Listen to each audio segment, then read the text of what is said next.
நிறைய ஃபேன்சியான baby careers மார்க்கெட்ல பார்க்கலாம். நம்மளோட காட்டன் சாரிலே ரொம்ப ட்ரெடிஷ்னலான பேபி கேரியர்ஸ் எப்படி பண்ணலாங்கிறத பார்க்கலாம். ஃபர்ஸ்ட் ஒரு பிளெயின் காட்டன் சாரி எடுத்துக்கலாம். இந்த மாதிரி எந்த ஜர்கியும் இல்லாம எந்த பார்டரும் இல்லாத மாதிரி பர்ஃபெக்ட்லி மிட் பாயிண்ட் கண்டுபிடிச்சு எடுத்து வச்சுக்கோங்க.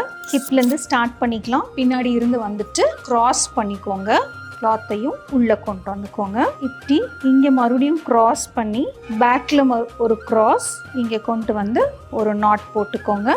பேபி எடுத்து உங்கள் மேலே நல்லா கம்ஃபர்டபுளாக போட்டுக்கோங்க. பேபியுடைய கால் ரெண்டும் இந்த மாதிரி சைட்ஸில் வெளியில் வந்துடட்டும். கையும் உள்ளே விட்டுருங்க. நல்லா கிராஸ் பண்ணிக்கலாம். பண்ணிவிட்டு இப்போ இங்கே இந்த ஃப்ரண்ட்டில் இருக்கக்கூடிய கிளாத்தை நல்லா மேலே கொண்டு வந்துக்கோங்க. கம்ஃபர்டபுளாக பேபி சீட்டாக இருக்கணும். தட் இஸ் அவங்களோட பம் நல்லா உட்காந்து நீஸ் ரெண்டும் நல்லா இப்படி மேலே வந்திருக்கணும். எம் ஷேப்பில் இப்படி கொண்டு வந்துக்கோங்க. பேபியுடைய தலையும் திருப்பி கொடுத்துருங்க. இது மாதிரி பண்ணும்போது உங்களுக்கும் பேபிக்குள்ள நல்ல ஒரு பாண்ட் கிரியேட் ஆகும். ஹேண்ட்ஸ் ஃப்ரீயாக பேபியை கேரி பண்ணிக்கலாம். ட்ராவல் பண்ணும்போது உங்களுக்கு ரொம்ப கம்ஃபர்டபுளாக இருக்கும்.